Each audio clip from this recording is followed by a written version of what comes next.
अभी हम आए हुए हैं सड़ौदा ग्राम पंचायत में, जहां एक कार्यक्रम का आयोजन हो रहा है, मेरा संकल्प डाबला वाटिका, जो अभी आज ग्राम पंचायत सड़ौदा में हो रहा है। आप देख रहे हैं एसजी मीडिया से धर्मेंद्र सैनी की खास रिपोर्ट। अभी हम आपको दिखाते हैं कि आज जो कार्यक्रम हो रहा है, उस कार्यक्रम में बाहर से काफ़ी बच्चे आए हुए हैं।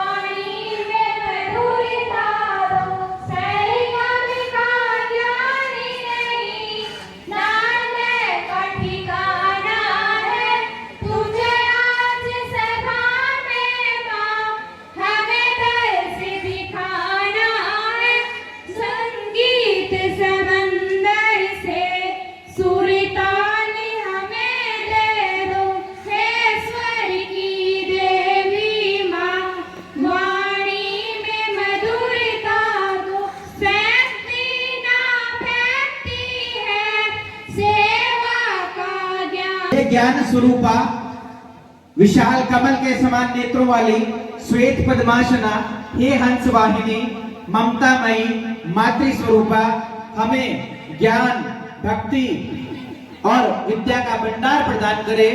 बच्चों के इसी भाव के साथ एक छोटा सा निवेदन मां के कदमों में किया गया। अब मैं अगले कार्यक्रम के तौर पर आमंत्रित करना चाहूंगा राष्ट्रगान के लिए जो बालिकाएं हैं वो आ जाएं।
भाषण के लिए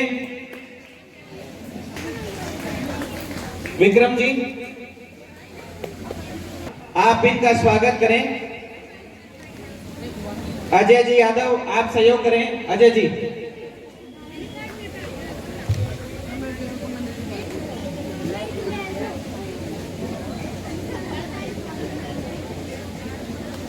कुलदीप जी असिस्टेंट प्रोफेसर है हरियाणा एजुकेशन में, आपका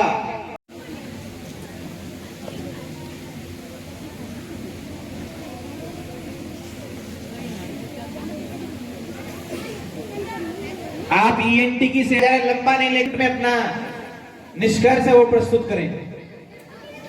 बिहार सरपंच साहिबा अर्चना जी,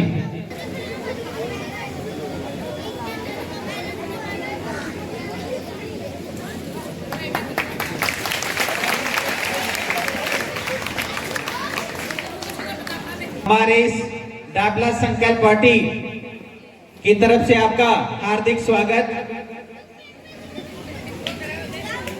के स्वागत के लिए हमारे संस्था के अध्यक्ष शंकर जी और हवा सिंह जी,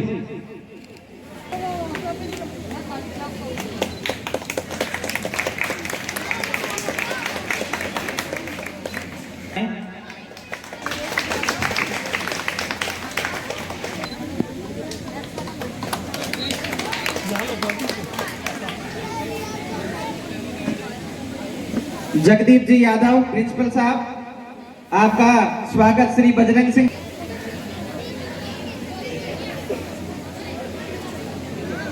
अर्चना यादव जी बिहार सरपंच, अनिल जी स्वामी जी सरपंच साहब, सागरमल जी यादव सरपंच साहब जी, चंदेला,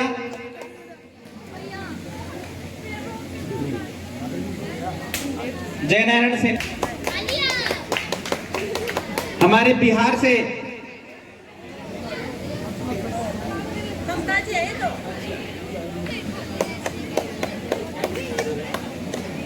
हमारे बीच राम स्वरूप जी यादव नीमका थाना से पधारे हैं। आपसे भी आग्रह है कि आप भी मंच पर पधारें।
मोबाइल के नशे में इस कदर चूर बैठे हैं, मोबाइल के नशे में इस कदर चूर बैठे हैं, एक कमरे में होकर भी सब दूर दूर बैठे हैं, एक कमरे में होकर भी सब दूर दूर बैठे हैं।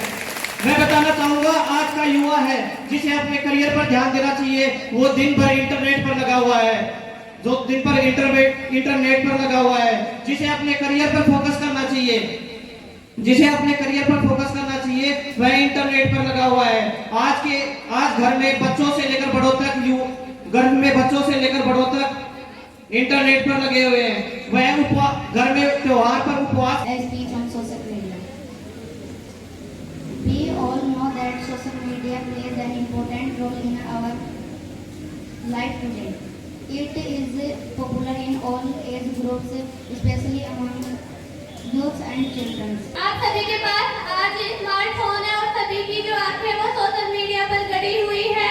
एक समय था जब सोशल मीडिया नहीं था, बच्चे छुट्टियों में अपने नाना नानी के पास जाते थे और वो अपने दादा दादी के पास कहानियाँ सुनते थे।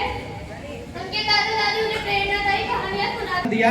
अपना लक्ष्य तय करें, उसके हिसाब से अपनी मेहनत तय करें, परिश्रम करते रहें, सफलता एक दिन आपको अवश्य मिलेगी। इसी क्रम में नेहा सुरेंद्र सैनी डाबला।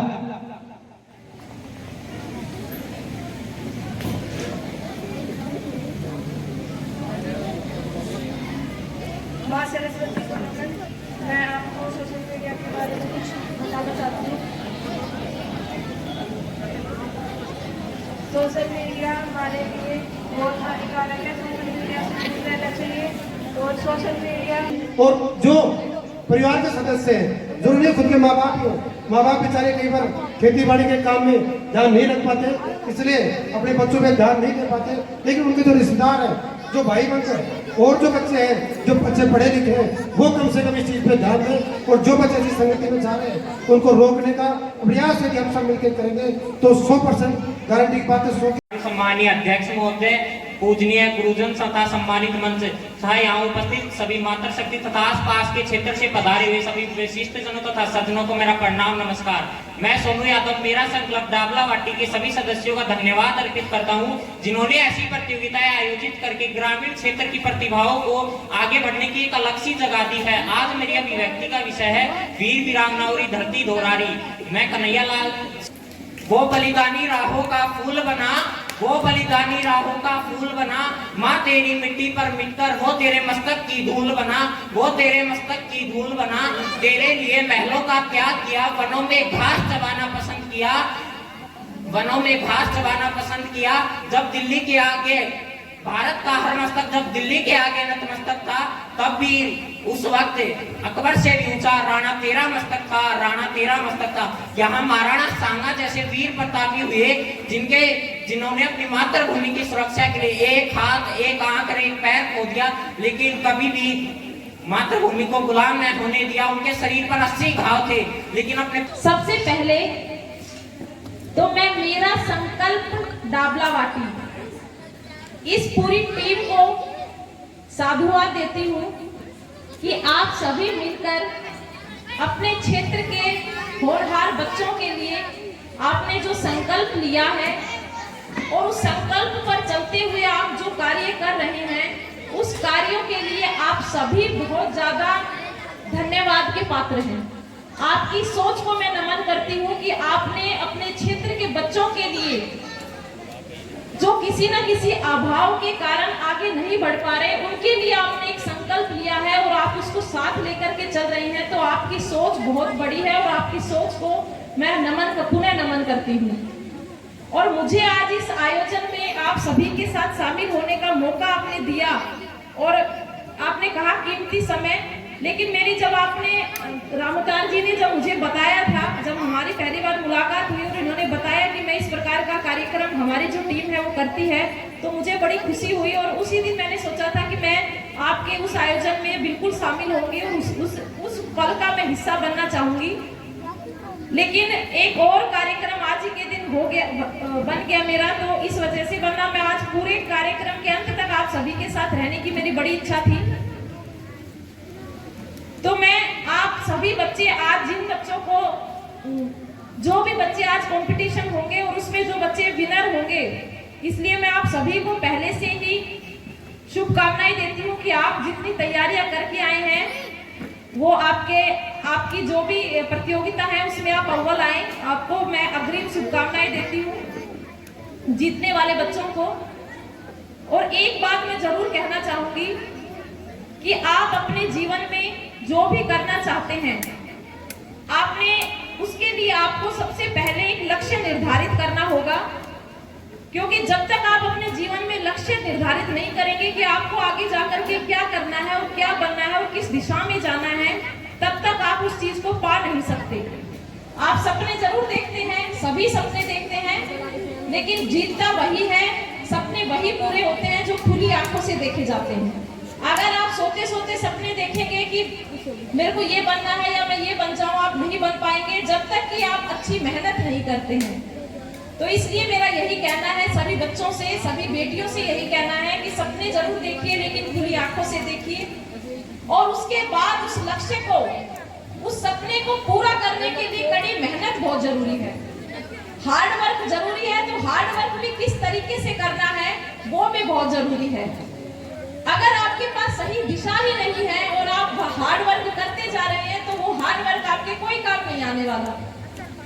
इसलिए सही दिशा के अंदर अगर आप हार्ड वर्क करते हैं तो उसको स्मार्ट वर्क बोलते हैं, जो आपको आपकी मंजिल तक लेके जाता है।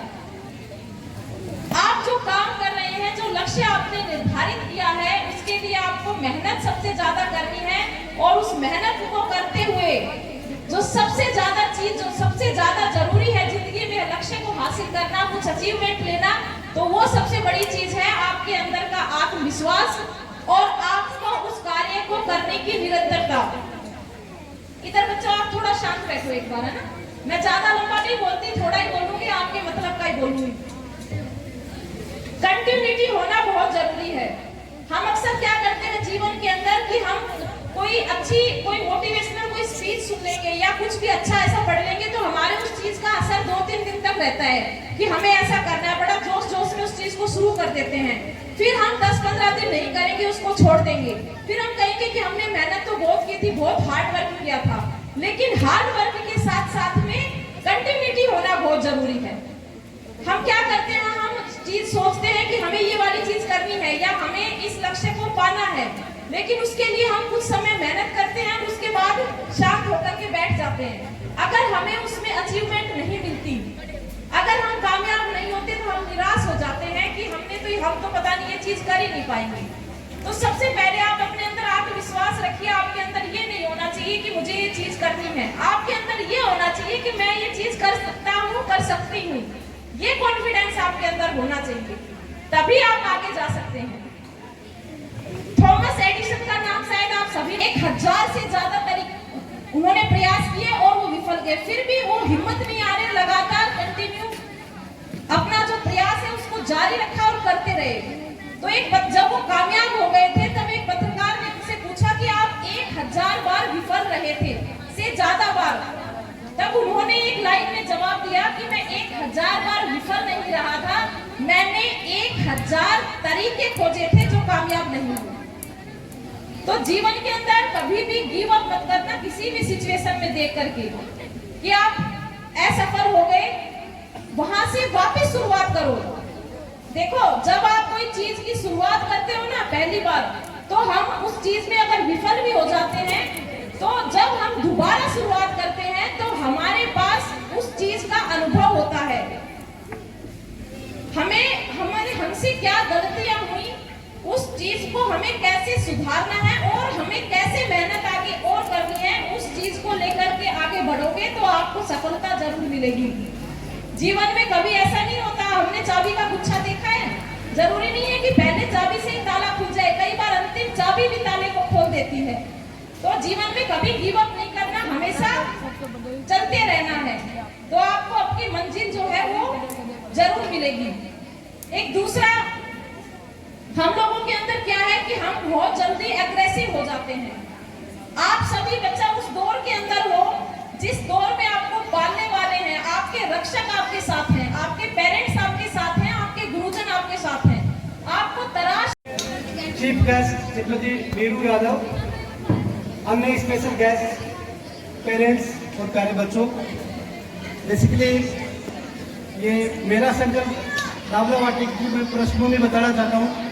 2020 में जब कोरोना आया था, तो कोरोना के टाइम में हमने ये शुरुआत की थी और उसमें शुरुआत में ये था कि कैसे हम लोगों की मदद करें जिनको खाना नहीं पहुँच रहा है, उस हिसाब से ये मदद हुई थी। धीरे धीरे फिर हमने इसको शिक्षा का रूप दिया और हमारा जो लक्ष्य है वो लक्ष्य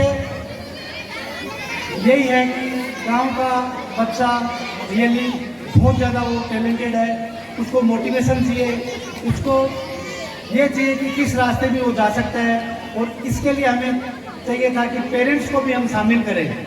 तो मेरा हमेशा मन रहा है कि हम 1 रुपये अपनी गाड़ी कमाई से एक दिन का 1 रुपये यानी 366 रुपये दें। अभी हम इससे ज़्यादा एक्सेप्ट कर रहे हैं क्योंकि शुरुआत है, बाद में 1-2 साल के बाद में हम 1 रुपये से ज़्यादा लेंगे भी नहीं, यानी 365। इस साल 366 लिए हैं क्योंकि 2024 लीप ईयर है और लीप ईयर में 366 दिन आते हैं।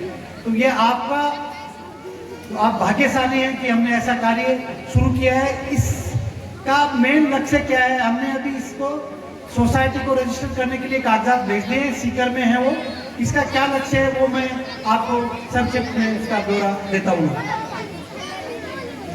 समाज के आर्थिक रूप से कमजोर तबके के विद्यार्थियों एवं युवाओं को भावी अध्ययन के लिए प्रेरित कर उनके करियर को संवारना, समाज के विभिन्न वर्गों के विद्यार्थियों को संगठित कर उनकी शक्ति को राष्ट्र की प्रगति के लिए अवसरों को उपलब्ध करवाना, ऐसी कल्याणकारी योजनाएं प्रस्तुत करना जो छात्र छात्राओं के सामान्य हितों के रक्षार्थ और सुविधाएं प्रदान कराने के लिए आवश्यक हो। विद्यार्थियों और युवाओं के अध्ययन, मनोरंजन, कल्याण, सेवा, खेल आदि का आयोजन करवाना, ऐसे सभी कार्यक्रमों और योजनाओं का निर्माण करना तथा उनको मूर्त रूप दिलाने का प्रयास करना, जिससे गांव के युवा प्रतिभाशाली एवं होनहार विद्यार्थी सभी तरह का उनका हित हो। ऐसे कार्यक्रमों का आयोजन करना और किसी पर्सनलिटीज को बुलाना ताकि वो एक मोटिवेटिंग फैक्टर के रूप में आपको एक रास्ता दिखा सके, ताकि आप अपने जीवन में अलग जगाते हुए इस देश की सेवा करें और अपने माँ बाप का नाम ऊंचा करें। सोसाइटी के उद्देश्य की पूर्ति के लिए सदस्यों से सदस्यता और वार्षिक अंशदान जो मैंने बताया वो मिनिमम रखना, प्रतिभाशाली एवं होनहार विद्यार्थियों को केंद्र और राज्य सरकार और अन्य संगठनों से मिलने वाले लाभ, सुविधाओं से मिलने वाले लाभ और सुविधाओं को यथोचित रूप से दिलवाने की व्यवस्था करना।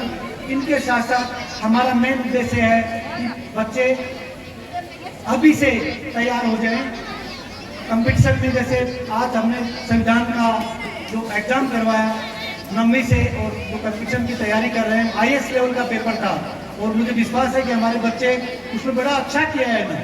उसमें शहर वाले बच्चों के भी एकदम आँख खुल जाएंगी।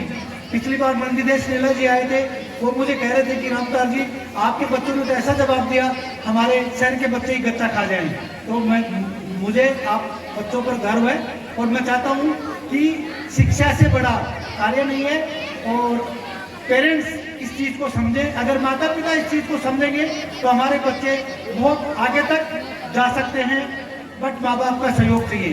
और दूसरा हमें लड़का लड़की एक समान, हमें ये नहीं कि लड़की को खाना बनाना आता है कि नहीं आता है, लड़कियों को आता है कि नहीं आता है। हमें उन चीज़ों में नहीं, आजकल लड़के को भी खाना बनाना आना चाहिए और लड़की को भी खाना बनाना आना चाहिए, और दोनों किचन में बनाएं अच्छे अच्छे व्यंजन और आपस में खिलाएं।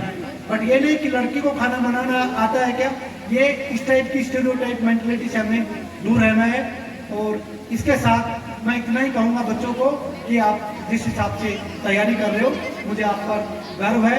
और तथा मैं श्रीमती नीरू यादव जी का बहुत बहुत शुक्रगुजार है कि वो अपने व्यस्त पलों में से यहाँ आकर उन्होंने, मैंने कहा मैडम हमारे बच्चों को बहुत मोटिवेशन मिलेगा, आप थोड़ा समय निकालिए, और इन्होंने जो समय निकाला उसके लिए ये मेरा संकल्प डाबलावाटी और ये 5 पंचायतों का गठन है, वो सभी बहुत बहुत एहसान हम हमारा अभियोग करते हैं। इसी के साथ मैं अपनी वाणी को विराम देते हुए कार्यक्रम को आगे बढ़ाने के लिए नमन जी से निवेदन करता हूँ। जय हिंद। हम आए हुए हैं डॉक्टर दिलीप सिंह जी, तो उनसे जानते हैं कि आज के प्रोग्राम के बारे में वो क्या कहना चाहेंगे। सर आज अशोक सिंह जी को देखिए आज डाबला संकल्प वाटी की तरफ से मेरा संकल्प डाबलावाटी का, ये जो बच्चे हैं जो डाबलावाटी क्षेत्र के, इन बच्चों को जो प्रोत्साहन करने का जो कार्यक्रम है, ये बहुत ही काबिल तारीफ है। और ये जो पूरी टीम मेरा संकल्प डाबलावाटी की जो टीम है, ये पिछले बहुत सालों से लगातार इस क्षेत्र में शिक्षा के प्रति जो जागरूकता और बच्चों में जो बच्चे पढ़ाई में इंटेलिजेंट है या स्पोर्ट्स में है, उनको एक अच्छा मार्गदर्शन मिले, और जो बच्चे बहुत आगे जाएं उनको एक संस्था की तरफ से जो ऐसा प्रोग्राम करके जो बच्चे हैं उनको जो मोटिवेशन का जो काम ये संस्था कर रही है, और जो बच्चों को आगे बढ़ाने का जो काम ये संस्था कर रही है, वाकई में बहुत काबिल तारीफ है। मैं इस पूरी टीम, मेरा संकल्प डाबलावाटी टीम को तहे दिल से शुक्रगुजार हूँ कि इतना अच्छा प्रोग्राम, और जो बच्चों के लिए विशेष तौर से जो स्कूली जो बच्चे हैं उनके मोटिवेशन के लिए जो प्रोग्राम करें, बहुत ही काबिल तारीफ है, बहुत ही सुंदर प्रोग्राम। आज जो बच्चों को बारे में जो बताया गया, मोबाइल के बारे में जो बताया गया, जो काफ़ी अभिभावकों ने बताया, तो वो उन्होंने सही डायरेक्शन में दिया है। सर या क्या कहना चाहेंगे उसके बारे में? बिल्कुल, हर चीज़ के 2 पहलू होते हैं। देखिए, जो सोशल मीडिया जो मोबाइल का है, उसका आज के ज़माने में यूज़ करना बहुत ज़रूरी है, लेकिन माँ बाप को और पेरेंट्स को कहीं ना कहीं बच्चों के ऊपर वो ध्यान रखना चाहिए कि अपना बच्चा उस मोबाइल का मिसयूज़ ले रहा है या उसका यूज़ ले रहा है। तो देखिए, थोड़ा सा इसमें माँ बाप को ज़्यादा सतर्कता और ज़्यादा ध्यान देने की जरूरत है, वरना हम आज सोशल मीडिया से दूर नहीं रह सकते, क्योंकि आजकल का जो ज़माना है, आजकल का डिजिटल ज़माना है, और इस ज़माने में, डिजिटल ज़माने में हम ऐसी चीज़ से दूर तो नहीं रह सकते। इस तरह के प्रोग्राम हर जगह होने चाहिए क्या सर? बिल्कुल, इस तरह के प्रोग्राम यदि हर क्षेत्र में हो, हर ग्राम पंचायत में यदि ऐसा प्रोग्राम हो, तो बहुत ही अच्छा, जो बच्चे हैं उनको एक अच्छा मार्गदर्शन मिलेगा, और माँ बाप को भी इससे काफ़ी ज़्यादा प्रेरणा मिलेगी और सीखने की जरूरत, सीखने का चांस मिलेगा। Thank you sir. सर आज के प्रोग्राम के बारे में आप क्या कहना चाहेंगे? पहले सर अपना नाम बताएं सर। मैं बनवारी लाल यादव हूँ और मेरा संकल्प डाबलावाटी का एक सदस्य हूँ। रोशनी वर्मा साहब ने अभी बता दिया जी। इसी क्रम में ये संस्था रोशनी वर्मा बच्चों के जगपाल वर्मा एसएनकेबी कॉलेज उनके वेलफेयर के लिए लगी हुई है। तो हमें इन युवा डॉक्टरों का, युवा नागरिकों का, युवा साथियों का जो सहयोग मिल रहा है, उसी के सहारे हम बच्चों तक पहुंच पाते हैं। ये कार्यक्रम आगे भी चलता रहेगा सर? कंटिन्यू चल रहा है, पिछले 5 वर्ष से ये चल रहा है, और आगे भी हमारे अनवरत प्रयास रहेंगे कि बच्चों तक हम हमेशा जुड़े रहें। आप देख रहे हैं एसजी मीडिया धर्मेंद्र सैनी के साथ में शाळदरा ग्राम पंचायत में। Thank you sir.